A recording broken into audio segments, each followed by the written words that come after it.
Alrighty, Joel. Let me ask you this to start this one out, okay? Have you ever been to the Golden Corral? I don't think so. Really? You've never been to Golden Corral? No, I think I've only seen their TV commercials. Dude. It's like one of those like 3 a.m. commercials that you're like, what? Dude, so recently I hadn't been to the Golden Corral maybe like, 3 or 4 times in my life. And then we recently started going a little bit. That place rocks, man. You roll up in there and there's like a whole buffet, anything you want, just classic American mentality here, And that, Joel, is kind of like what we got today on the pod. Because we have a smorgasbord, a buffet of different research and news to talk about today. That was the wildest transition you've done ever. Not digging my intro? Not digging it? No, that was great. That was great. That was crazy, though. I had no idea where that was going. Hey, man. The Golden Corral. We started Golden Corral. Takeaway number one podcast. from the podcast today. All right, man. Dude, we got a ton of, we probably have 12 different things we got on the list today. So I don't know if we'll get through all this.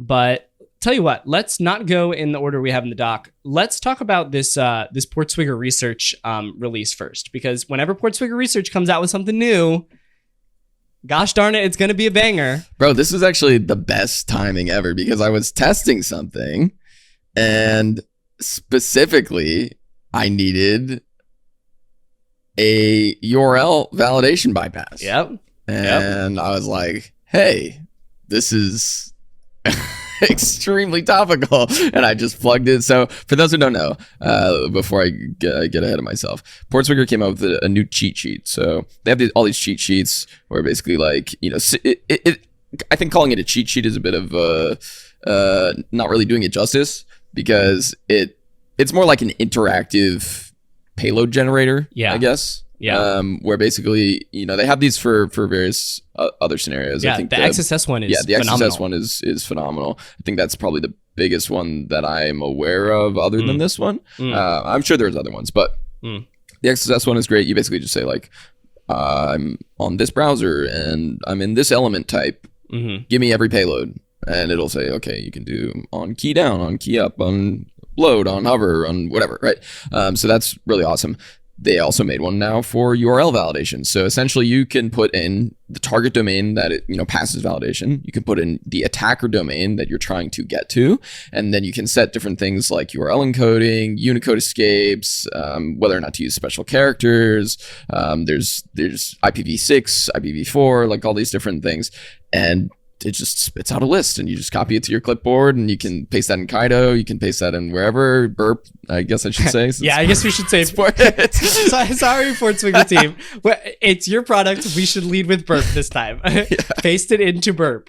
Yeah, no, but but as far as I know, can you paste into Burp or do you have to? I think you can. I'm pretty sure you can paste from clipboard. Okay. But anyways, yeah. So basically you get a list of possible options and you can just paste this into your proxy of choice and test all of the different bypass options. It's so nice. It's really awesome. It's really good. It's nice because it allows you to specify an allowed domain name and an attacker domain name as well. So you don't have to like do these like, said commands to like pop in your domain. And then sometimes they're like encoded a little weird. So it doesn't do it.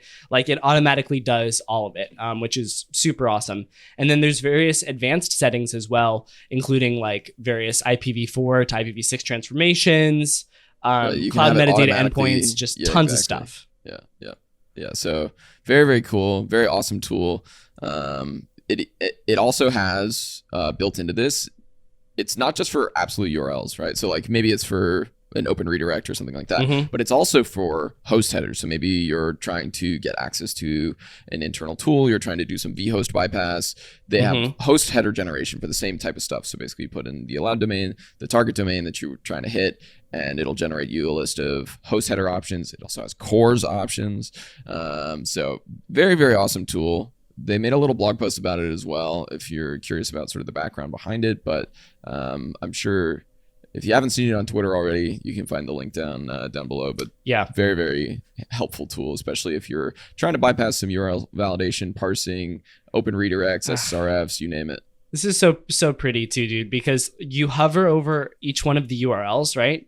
Just hover over those and you'll see a like a name or a bypass like categorization for this specific why this works. That might be new. I don't think that was there when I first tried this, but this is awesome. Safari allows left parentheses as subdomain http://allowed.left parentheses .attacker/ that.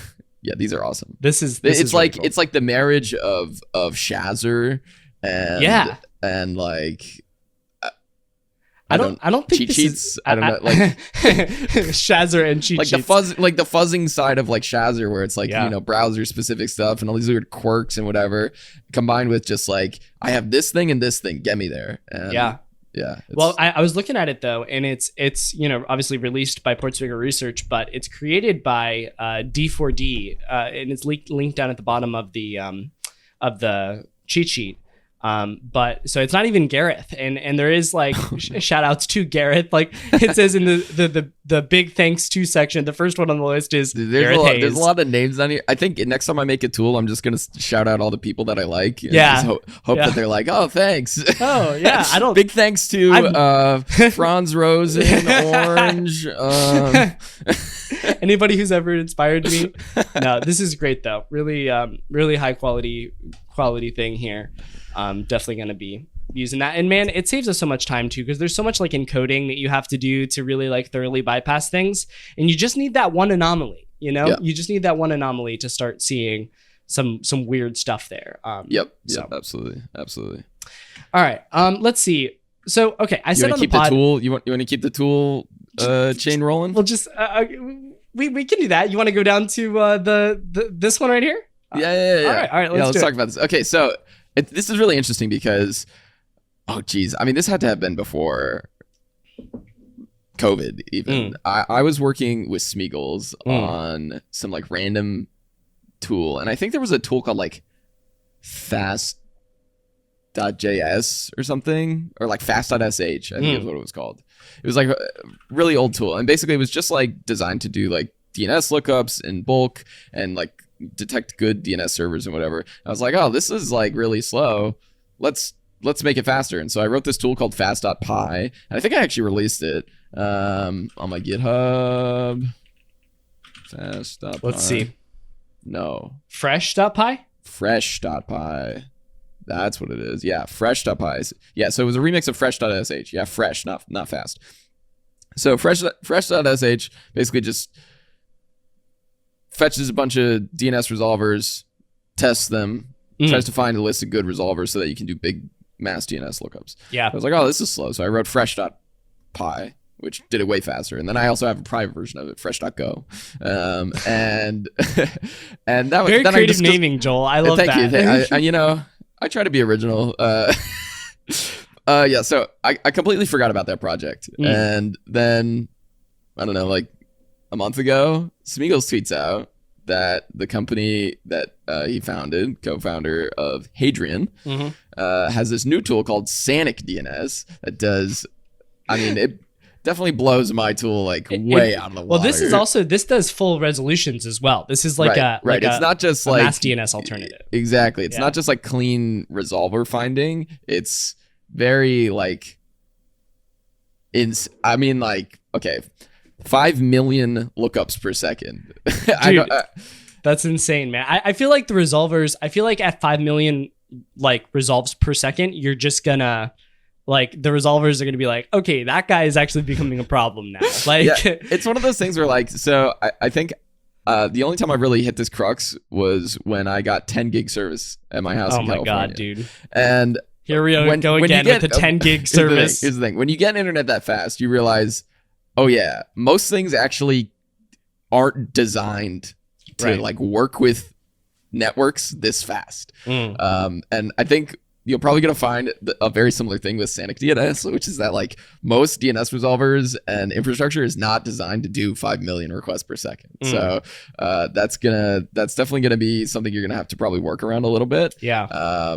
But if you really want to see those types of speeds, that being said, even if it works at like a fraction of that, like 1 million DNS requests per second. Totally crazy. And I love how the first step, if you go to the GitHub repo for this, the first step of getting started is you're going to need more memory. Yeah. So go ahead and like allocate yourself another extra gigabyte of memory with like DP, DK, huge pages.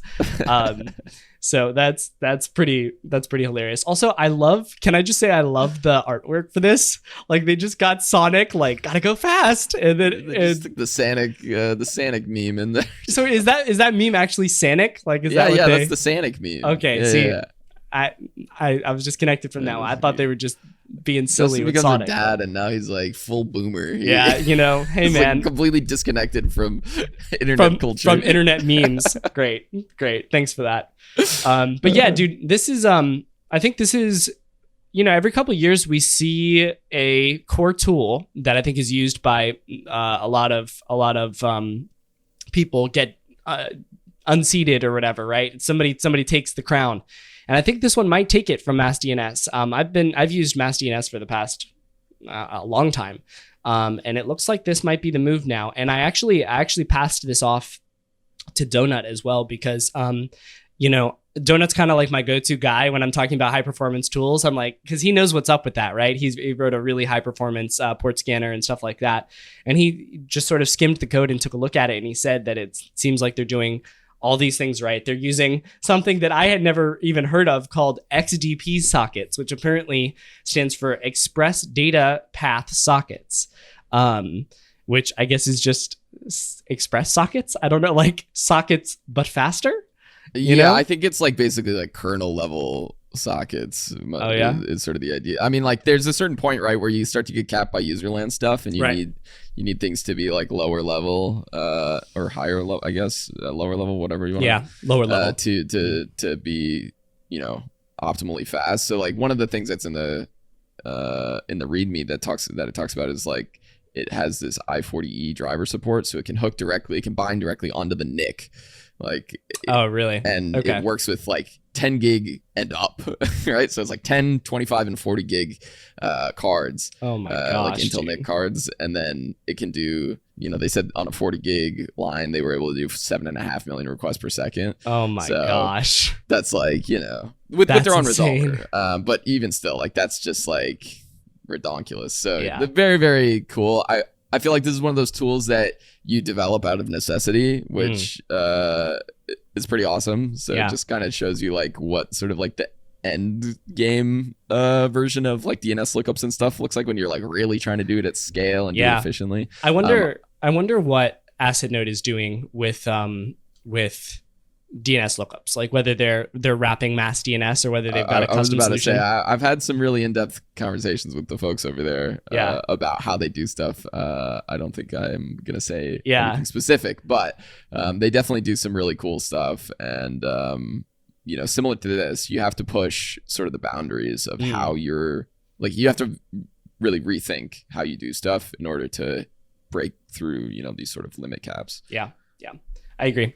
Very cool. So new. Normally we don't really cover big recon stuff super much on here, but I think a tool unseating MassDNS as the go-to DNS resolver is probably a good one to mention. So that's why I bring that up. Okay, so let me go back to what I was saying before. Okay. Which was on the podcast a couple weeks ago, probably now. I talked about the write-ups from Orange from this past DEF CON Black Hat. And I mentioned that I hadn't, when I went to go reproduce it, I was like, shit, my Apache is actually patched. And I didn't actually even like intentionally patch it. It was just patched already. And so I was like, dang, I don't really feel like spinning up this whole thing or whatever. And so I just didn't continue with the reproducing of it. But and then I saw on Twitter that Harisec released a GitHub GitHub recall, GitHub repo, man. It's the morning, man. I gotta take my sip of my coffee. A GitHub repo called Orange Confusion Attacks, and essentially he Dockerized all of these attacks that Orange released in that presentation, which is super duper helpful. So you can play with them and like fine tune your tools if you're trying to get some detection going for it. So we'll drop that link down in the description. But I so appreciate when people do this sort of thing where they minimize that friction piece to like playing around with something new. And I would love to see more people integrate that into their research flow and say like, hey, I'm releasing some new research on XYZ. Here is a Docker container that you can use to reproduce this, like, boom, like no problem. Yeah, that's exactly what I was going to say. I think like creating a Docker container, I mean, as you're doing research, it's probably not your first thought, because I catch myself doing this all the time where I start to overcomplicate things. And if I were to think about like, oh, I want to do research on this web server, like let me Dockerize the whole process, like before I even like, that's basically definition overcomplicating things. Yeah. So I would probably have stopped myself there. That being said, if you're going to release it, make it easy, for people to do that sort of research and just like go that extra mile, and it'll make it so much better so that, I love Harisec, I love Orange, but the fact that, one of them had to do the extra mile for the other is, it's great. And so I think one, if you want to be a member of the community that like does something like this and that's like your thing, I think that would be super cool. I think you would get really popular if you just started tweeting out like, hey, is pretty good at generating Docker files. Exactly. Here's the research. Here's the Docker file so you can reproduce it. I mean, super helpful. And then, to any of you guys out there that are actually producing like your own security research, that would also, I think, would be massive. And I also feel like Docker is just kind of like a high value skill for security researchers to just understand, even if you're not doing Docker container security or anything like that. But like, I think if you just understand how it works and are able to spin up Docker containers easily and create Docker containers pretty easily, I think that is a very high value skill. It will save you a lot of time and effort. Yeah, for sure. I mean, it's one of those technologies where it's like, for me, like I would view it almost as like Linux, right? Or like knowing how to use a shell, where it's like it's sort of one of those fundamental technologies that at minimum you should be like familiar with and understand like the core concepts of, even if you don't like understand it at a super low level, like just knowing like, oh, okay, there's containers and these containers are like templated and you can have like commands, and this Docker file like sets up like a container in like a specific way that's like reproducible, like just like knowing like the basics of what Docker is, how to use it, have some experience with it. Like if you don't have that, take a day, like on this weekend. It's worth it. I mean, it really is. Like, take a day out of your weekend, just like sit down for a couple hours, like install Docker, create some basic containers, fiddle around with it, like read through some docs. It'll be worth your while. And I feel like I'm sitting here preaching this, right? And I've done this multiple times, but I also am not really to the level where I'm like, I'm a Docker guy, I can use Docker, but that's fine, right? Like, you've hit the minimum, like, like it's one of those things where I'm not scared of it, but also I'm not like, that's easy, and I feel I also think like you don't need to necessarily know, like, it's not like so mandatory that you should, like, everybody should know everything about Docker. Like if you're doing a project that involves Docker, like a great example, you want to reverse engineer some software and there's a Docker container for it. Most people aren't going to know how to do that, like how to do what, like pull files out of a Docker container. I only know how to do it because I wanted to do that specifically. And I looked up how to do it. And if I wanted to do it again, I would have to look it up again.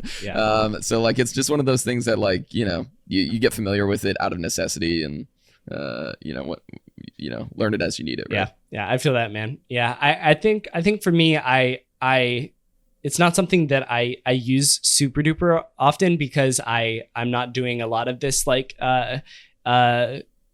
patch reverse engineering or like even really going after enterprise software that often. But whenever I sit down and I actually am like, oh, let me just like build a Docker container for this, or spin up this Docker container, it's like that I'm like, that was much easier than I expected it to be, and maybe I shouldn't let these inhibitions hold me back in a lot of scenarios. All right. So next one. Actually, I do have a transition for this one. You ready for this? Okay. So actually, this is super way out there. Because I was going to say, you know what a Docker container that I have built is, which is the WordPress testing environment Docker container, and also related to WordPress.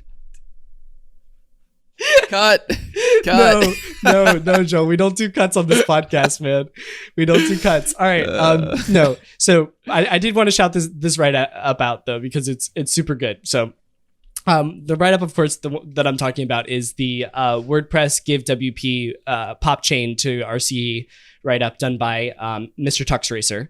And when Mr. Tuxracer drops anything, specifically WordPress stuff, like he's just quite good with WordPress stuff. I feel like his tweets have a minimum bar of being like RCE or worse. Yeah, like RCE or global, universal RCE. Yeah. Yeah, so I think this is a really good write-up. I think he does a good job of, I mean, clearly he went in there and reproduced it thoroughly himself. And I love the little details that he added in here. So for example, let me read you this. He's talking about the situation or the specific location where the deserialization is happening in this chain. And he says, PHP object injection exploits usually reference class names using their namespaces, which might contain slashes. Strip /deep tries to get rid of these by calling strip slashes on every value. However, this can be easily bypassed by using 4 backslashes in the namespace names. And I just like this sort of detail might be something that a lot of write-up people would just sort of solve themselves and then skip over and not include in the actual write-up itself.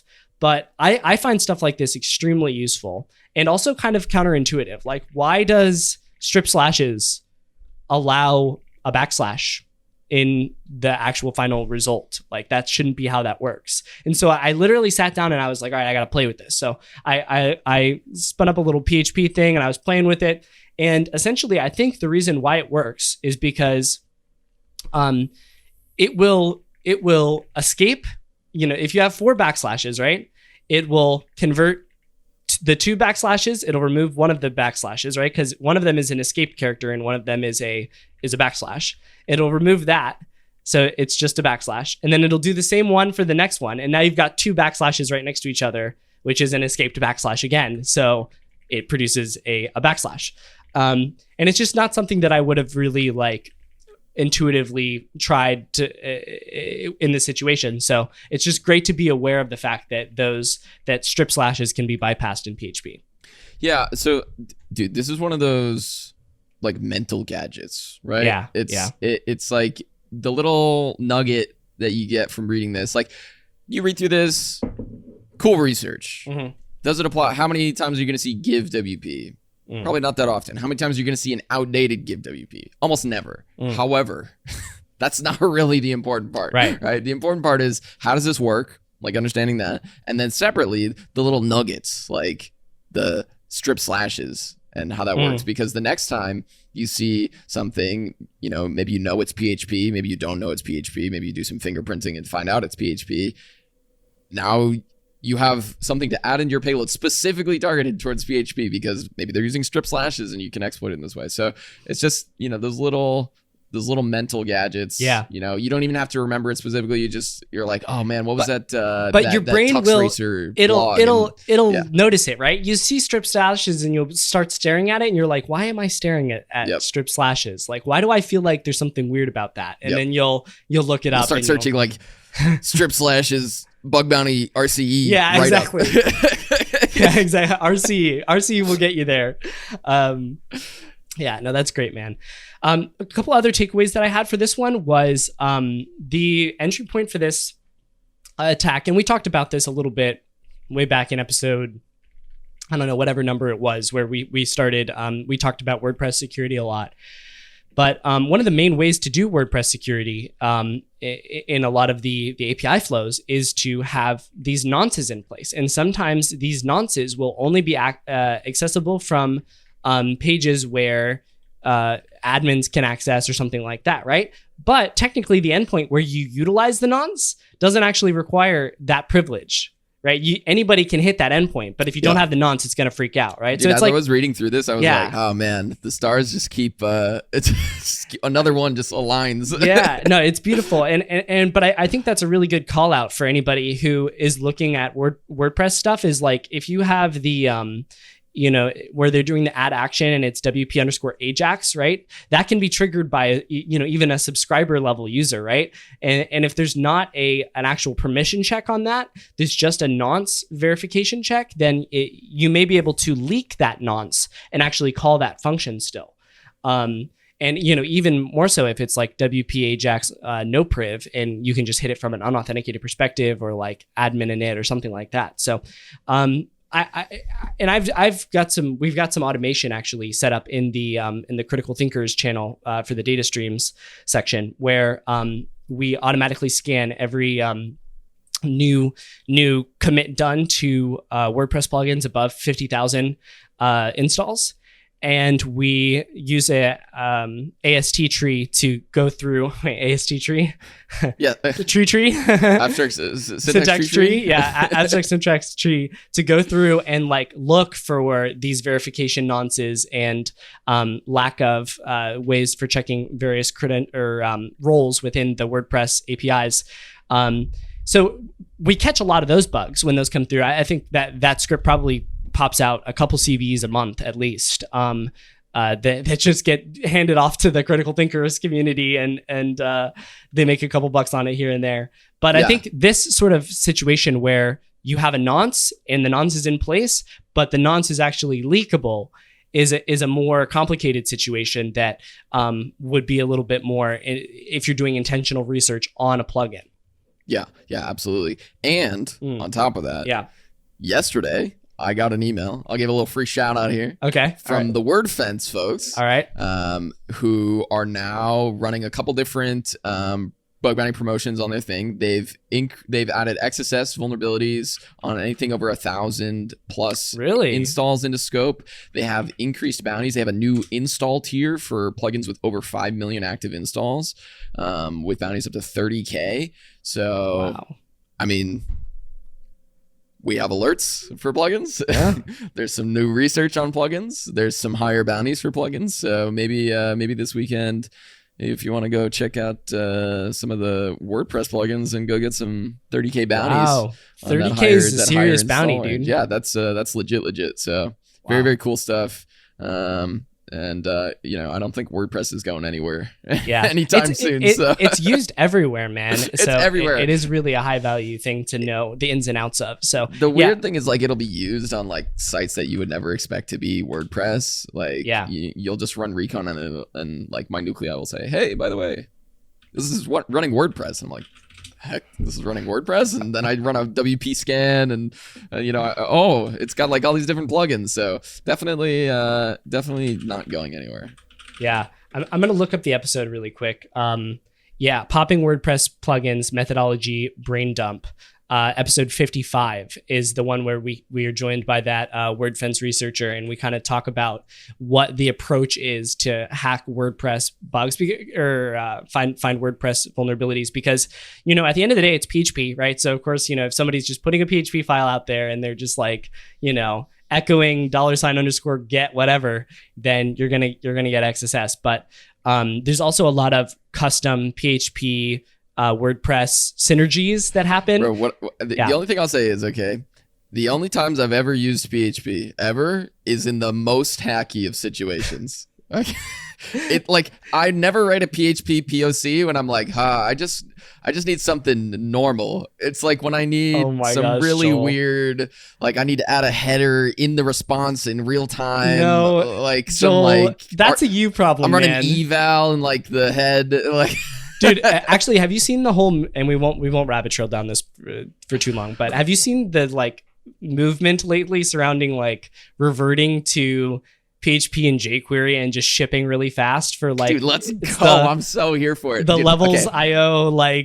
I know you said we weren't gonna rabbit hole on this, but a week or two ago, I was just like, just for fun, I went down the cursor rabbit hole. Oh my gosh! With like AI code writing and projects and stuff, and I literally got to the point where I was like, okay, I don't want any React. I want basic HTML. I want Yeah. this to look like 90s website, like straight HTML and JavaScript. And it actually worked way better.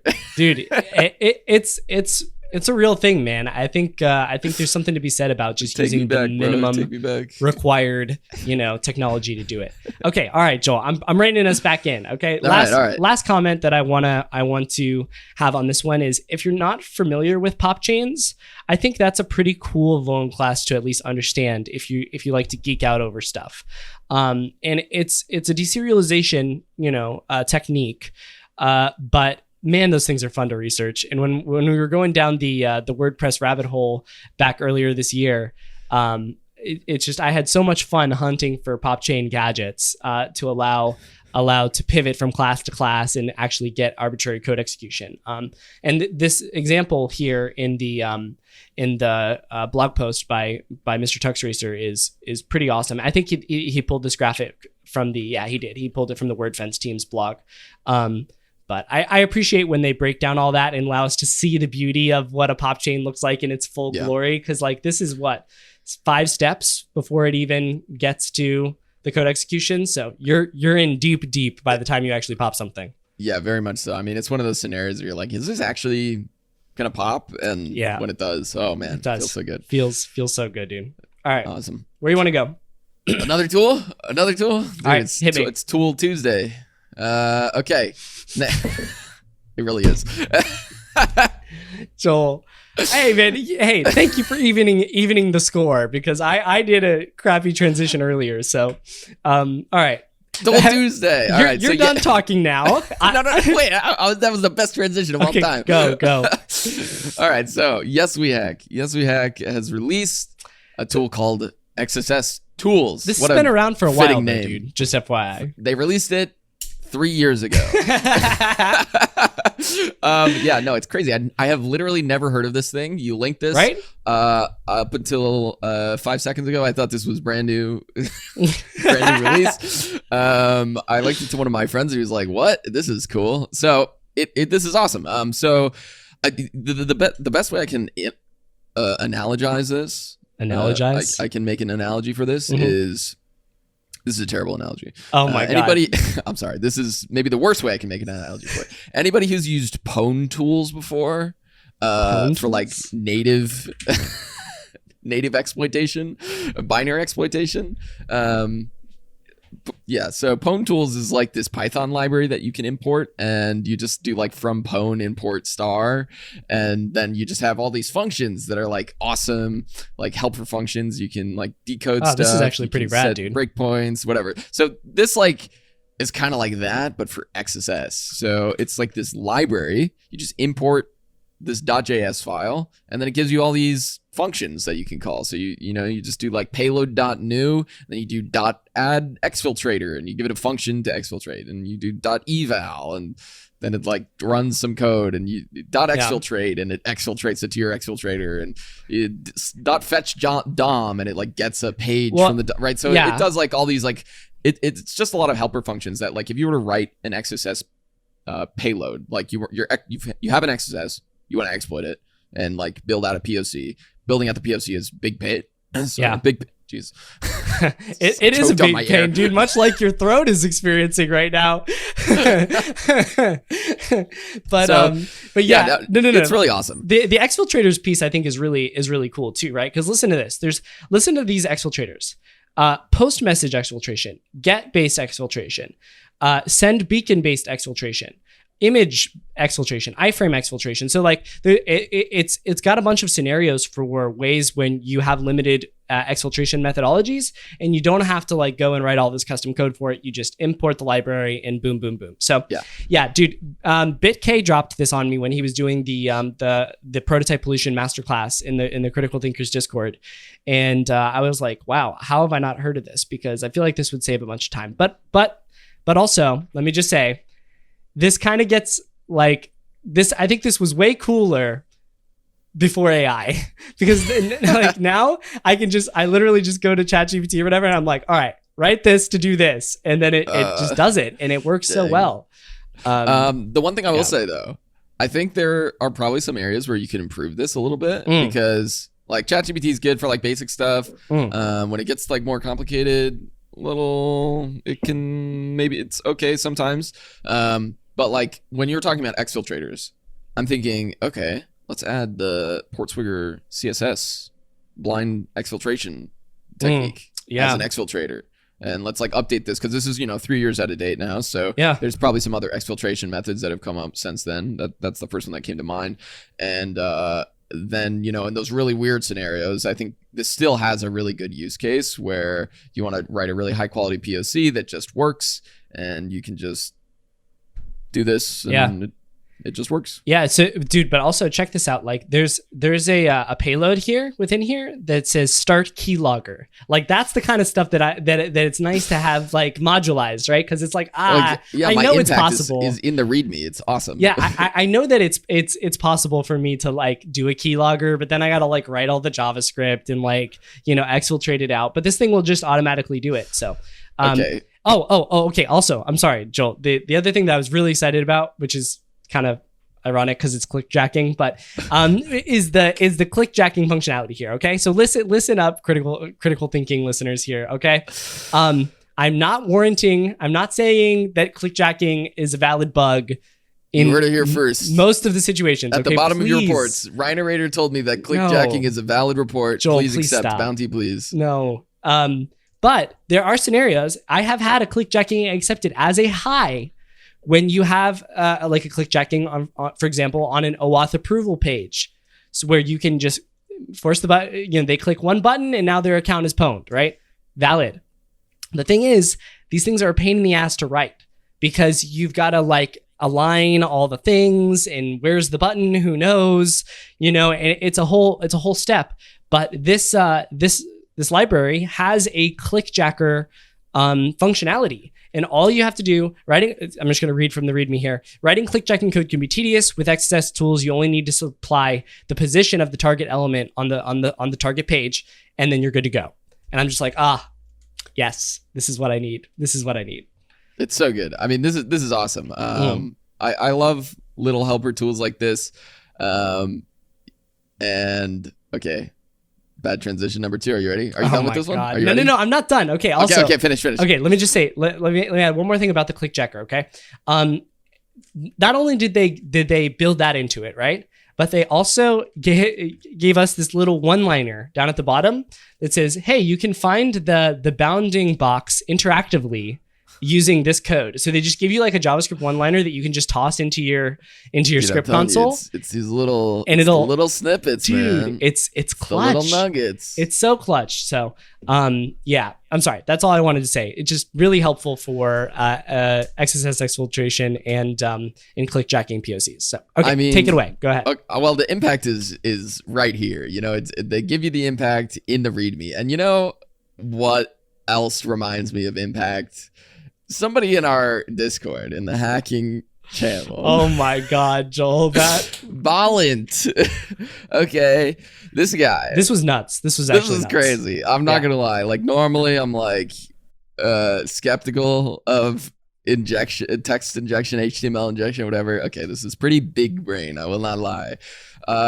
This guy found I guess it's just HTML injection, right? Dude, it's actually not even HTML injection. This is text injection, Joel. Text injection. This is not even HTML. There is not a bug here, right? Yeah, it's like bug ? So what they did is they realized, hang on a second. You ever seen those ASCII art? Those big like the man's dancing in the chat, on like Twitch chat, and it's all ASCII art. Yeah, so he was like, hang on a second. Big brain moment. And then he built a QR code out of these ASCII Unicode block characters, dude. Whatever. Like the solid white squares and then like the shaded square characters or whatever. I don't know how to describe this without a screenshot. But yeah, they built a QR code. We'll put it up. Our editors can put it up. But there's a screenshot in our Discord from this guy in the hacking channel. And it's just text injection. Yeah. But it builds out a QR code. And I don't know. So Joel, I talked to him. You scan the QR code and it takes over your account, right? And so it's like, right now. this is amazing, dude. Like, this is good. I will say, he went through a lot of effort here to redact the URL and and like all of the surrounding stuff. Surrounding stuff, and then the raw QR code. Oh, the raw QR code's there. Okay, shit. Maybe we can't put it up on the screen. Dang it. I will say, you probably could just open in Chrome. Oh my gosh. It takes me to a thing. I'm trying Hello from. I'm going to guess that's probably the target. Dude, don't say it on air. Now we got to bleep it. I didn't say it. Okay. I just said, I'm hello from blank. Okay, so maybe we... Yeah. Okay. So I don't know. Maybe we'll put it up on the screen. Maybe we won't. But what I wanted to bring to you as an exercise. Okay, Joel, just you take a second because I think you're crying over there right now. This is such a beautiful exploit. I just wanted to bring this to the listeners because, dude, isn't this such a beautiful representation of hacker mentality, right? Like text injection, classic NA bug, right? Doesn't matter at all. But this guy figures out a way to use some technical prowess to use his knowledge of Unicode. And I think he also had like some sort of tangential CSS injection on this page that allowed him to do some like CSS realigning or whatever. But to make this QR code, and then he uses his knowledge of the app to take that, when that QR code actually gets scanned, it does something, bad to their account. So presumably they're using like same site strict or something like that, which is why it needs to originate from. I'm not sure. That should just be a CSRF. So maybe it's just a part of the attack methodology. But he went the full way to build out this whole POC. And when you do that, man, doesn't your heart just like swell with pride? Like what it swelled with is I hope triage didn't just go, oh, we're having trouble reproducing this bug. Because like this is one of those things where I think if you can get it to the team, it's like a beautiful side of bug bounty that is so creative. Yeah. And so like out of the box thinking that is so cool, where it's like you have like ChatGPT couldn't come up with that shit in a million years. Yeah. Okay. Yeah. Like straight up.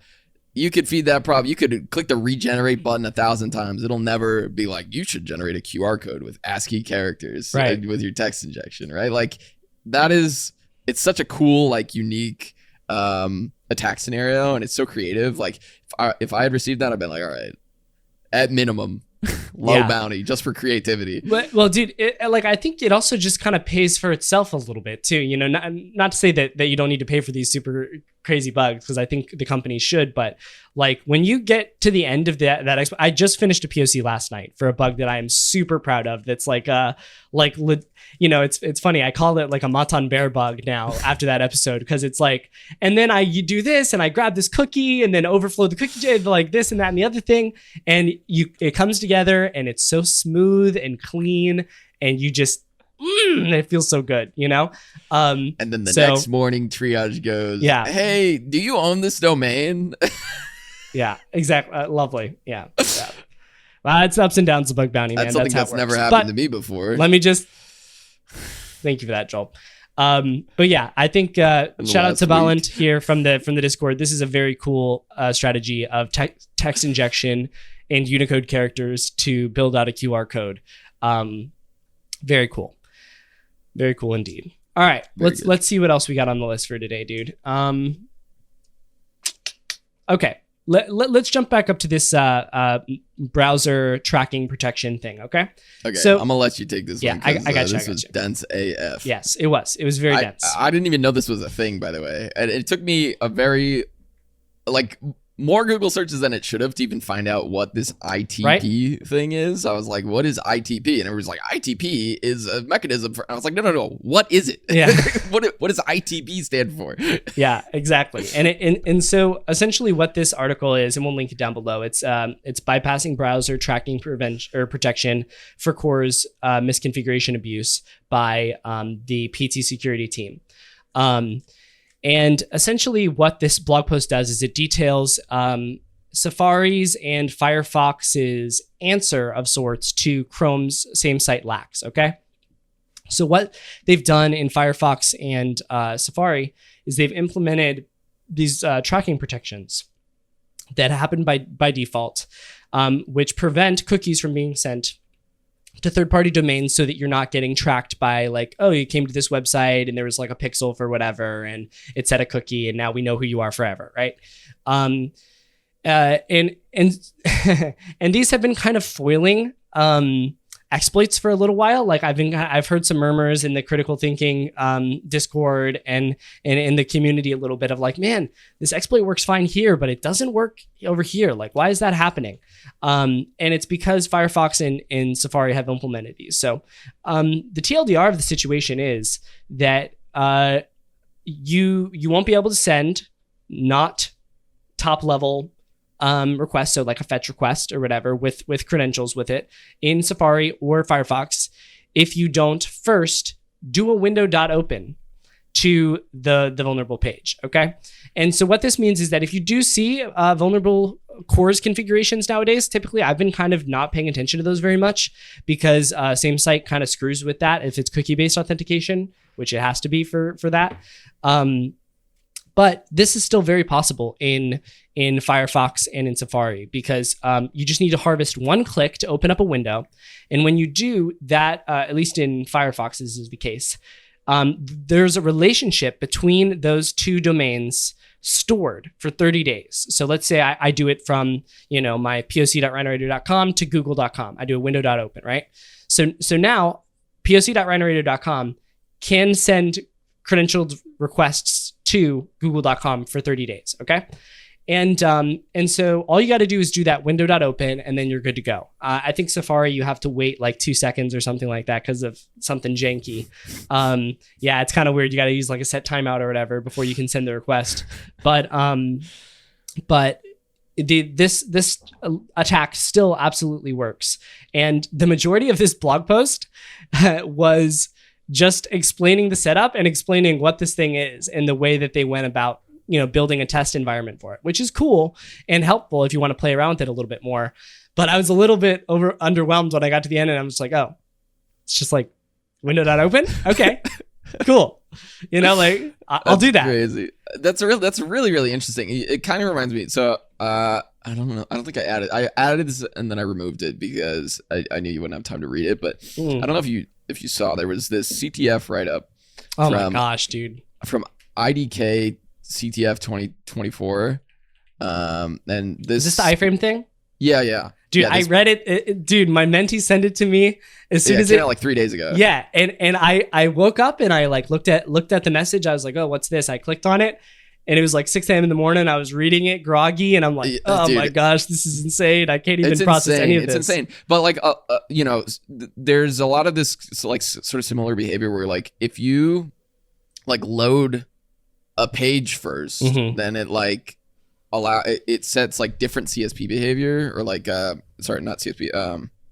Cross origin or CSP or sandboxing behavior, depending on it inherits the CSP and then it like, I also need to reread because it was so dude, I read through it and I was like, what the heck? Like there was like new attributes that I didn't even know, like iframe sandbox and iframe source doc. Yeah. Now we're going to have to find that link and put it in the description. I put it at the bottom. Oh, did you? Okay. But yeah, well, maybe we'll save that for next week. Yeah, maybe we will, because I actually would like to go back and reread that and get a more concrete grip on it, because that iframe stuff and the attribute inheritance and like all of that is really tricky. But yeah, I just want to swing back around to this browser tracking protection thing for a second, because I feel like this is one of those issues that kind of like slid under the radar and has been kind of foiling POCs. And you're like, why is this working? I know that this should work.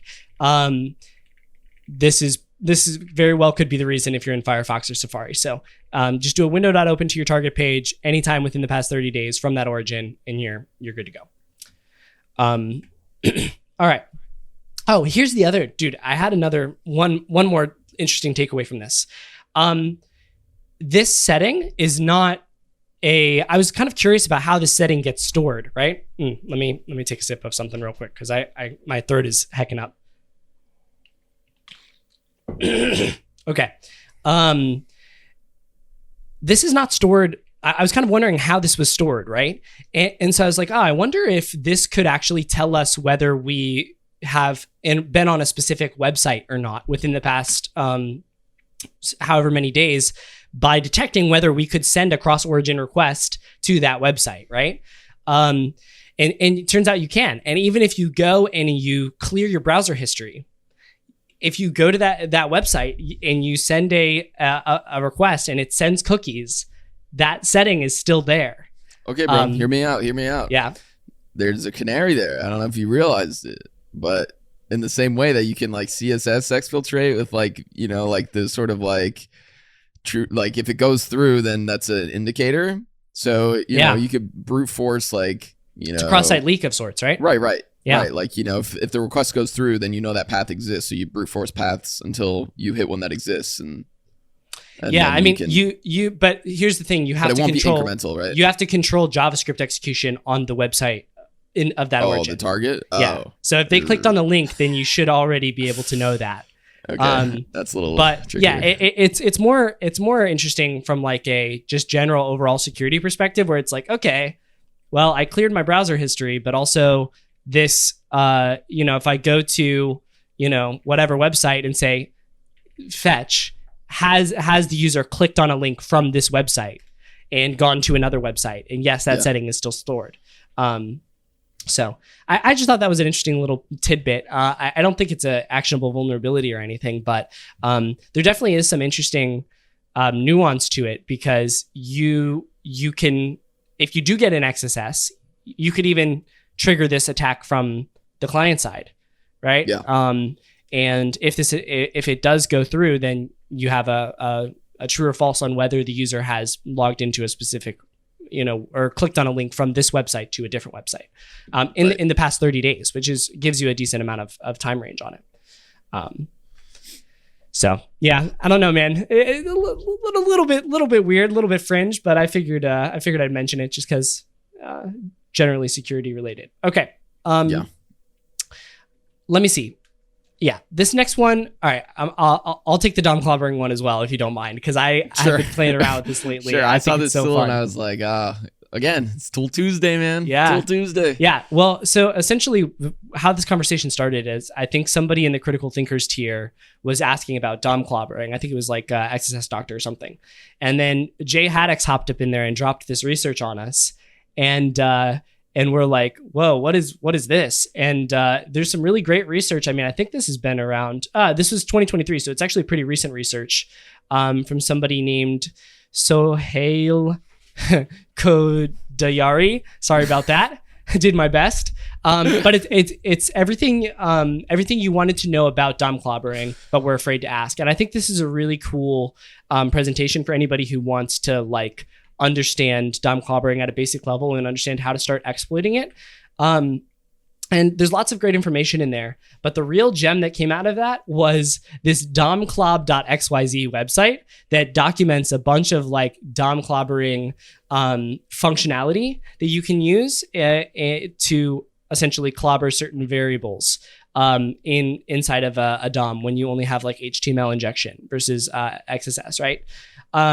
And within that, there is this payload generator. Once again, of the week of the payload generator, where you many bookmarks to add, man. Yeah, where you can say like, okay, the variable I want to clobber is like response dot status underscore code, right? And then you just click generate, and it will generate like 5 different ways for you to clobber that variable using an A tag, using a form, using like a text area inside of a form, and all of these things.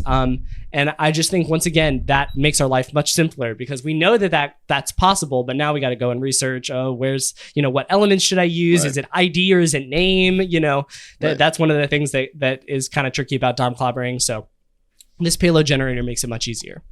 Yeah, dude. I think the way I love to think about this is like a contractor who has like a really expensive tool, right? Like a really it was an investment, but like it does something very specific very well. And you're like, why do you have that? And it's like, because if I didn't have that, I would have to know how to do it the other way or manually or the old school way. And instead I have invested in this tool to do it better. Yeah. And that is exactly what this type of stuff is. Like, could you go through and like maybe there's something to be said about like the learning process of like, maybe you do that once, like the first time you do a DOM clobbering, just to understand like how it works and get all the background or whatever. But then like use the tool, like make your life easier and like do it more efficiently, because that's why it exists. Like having tools and using them effectively is like so important. Yeah, especially for career hunters, right? Like if you're going to be in security for the rest of your life, like I plan to be, like it makes sense to invest in these tools and build them out, and know about them and document them for yourself, because sometimes there are people out there whose thing is DOM clobbering and they're like going to maintain this website on DOM clobbering for you. And you just have to know where it is and how to use it. Yeah, totally. Yeah. So that was a great takeaway. I definitely have been thinking about that a lot. Okay. So we got a couple more things to go through here, but I kind of want to take a pause real quick and just reflect on that episode that we did with Franz, like back in Vegas, okay, where he was talking about the X correlation IDs and the request IDs and what kind of logging pipelines those get integrated into. And here's why I wanted to pause about that, because I was thinking like, okay, so Franz found that thing, that's really cool. How can we take that concept that he used and expand it and apply it to other areas? Like, what are the things like request ID that I was totally sleeping on, right? And I definitely should have been sussing, but I just was like, it's just request ID. Like that never does anything, right? And so I started brainstorming on it a little bit. I'll give you some time to think, Joel, because I'm kind of throwing this on you last minute. But one of the things that popped up in my mind is Sentry and or like client side error logging that occurs via Sentry or via some other provider, right? And I know that there are some exploits out there, like there's like a Sentry SSRF, I think HackerOne was vulnerable to at one point, and that sort of thing. But I feel like that environment in general, unless it's all going back to one dashboard, could have a similar effect to what Franz did with the request ID, right? Where you throw some payloads in there and then that goes through the logging pipeline, like ends up in like some custom dashboard they've built to like show all of their JS errors or whatever, and then pops and you get access to a bunch of like logged session tokens or something like that from the client side. So yeah, that's one of the things I was thinking of. Do you have anything in your brain that kind of like you definitely looked at and thought, oh, that's sketchy, but I see it everywhere, no one's exploiting it, so I'm just going to move along? Yeah, I mean, there are definitely things where I sort of draw the line. So like, I think I used to be a lot more like permissive, I think, in terms of like things I would consider as like, ooh, maybe there's a bug here. And like, I think where I really have lately drawn the line is like anything to do with, most things to do with like new account creation, new setup, like initial setup, account setup, like that kind of stuff. Like maybe I'll put some payloads in there. Yeah. But I'm not super concerned about like recording the traffic of like a new account setup, because maybe there is a bug in there, like maybe there's some form of an ATO or something, but like most of the time, like this is a one-time scenario that like happens where like you have very limited amount of configuration. It like probably won't ever pop up more than once. So if it's something specific that like a user needs to like hit a certain URL during the setup phase or something, like that's a very hard attack scenario to propose to the program. It is. That being said, like I'm still going to record it. I'm still going to look like, but well, I think you can get caught up on that sometimes too. Like I've often spent many times or a lot of time before the many times, man, I don't know what is wrong with me today, man. I've spent a lot of time, pre-auth, just kind of playing with that flow and like trying to get it to do something funky or whatever. And I'm like, man, 99.9% of the functionality of this application is on the other side of this process. Like maybe I should just, but I also thought you were going to go in a different direction with that, because I've seen a lot of people pop crazy stuff on signup flows, or like one, I think under discussed type of bug is signup hijacking. If there is some way for you to predict what kind of unique identifier the user will get before they actually have an account, and then brute force that to take over active signups, then I think that is a really high value attack, because then you can Sometimes you can get access to PII that's cached in the sign-up flow, or maybe even affect that user's password, whatever.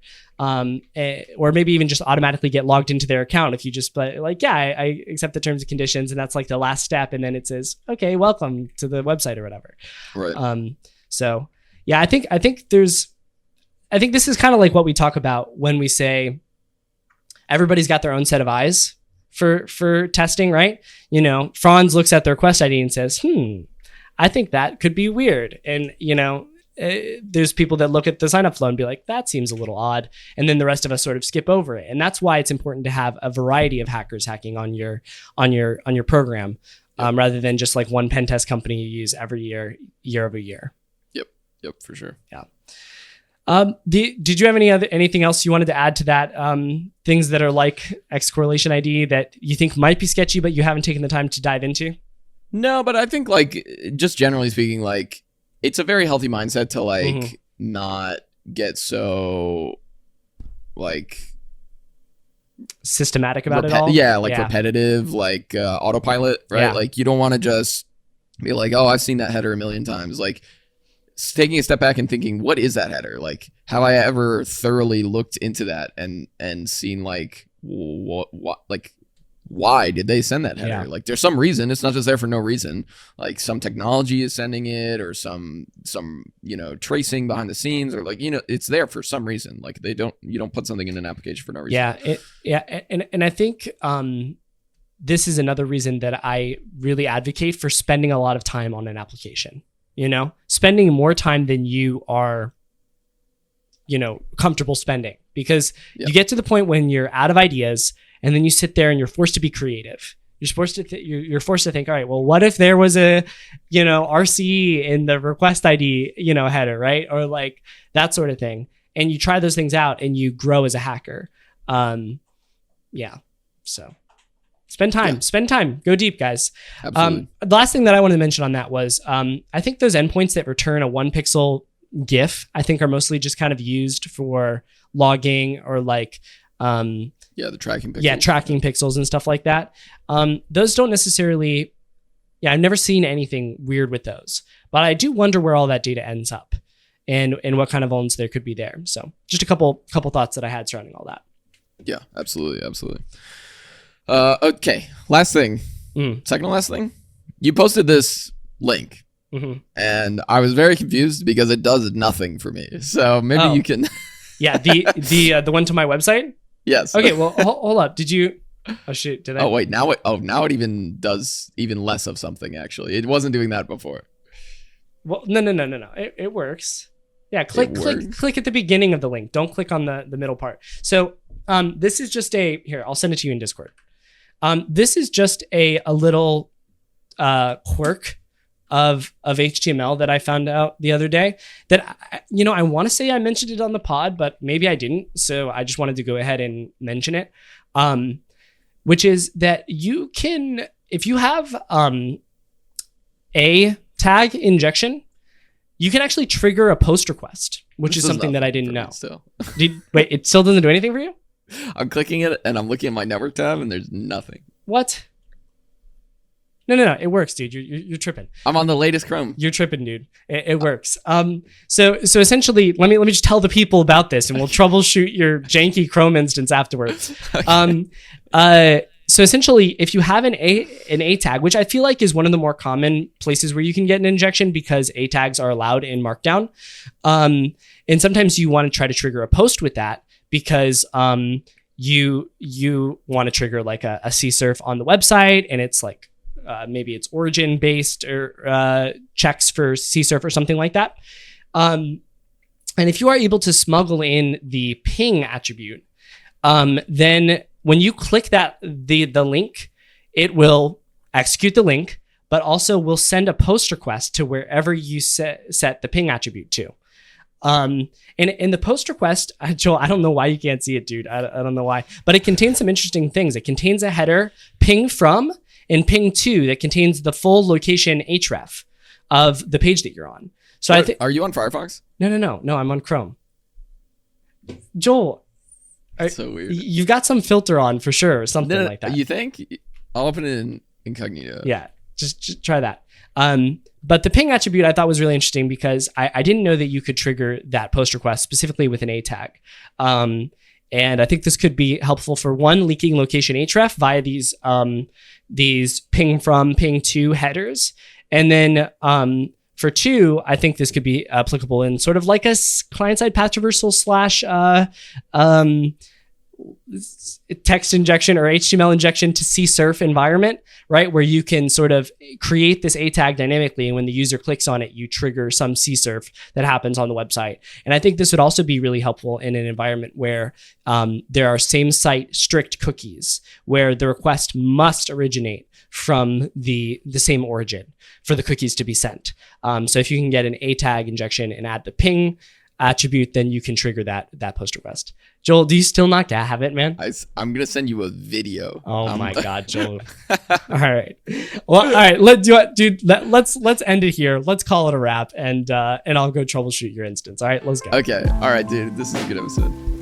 And that's a wrap on this episode of Critical Thinking. Thanks so much for listening. And if you want more critical thinking content, head over to ctbb.show/Discord. Join the Discord. There's lots of great conversations and chats going on over there. And if you want to support the show, there's the Discord subscriber tiers, which give you access to masterclasses, AMAs, hackalongs, exclusive scripts, and an exclusive chat channel with us. We'll see you there.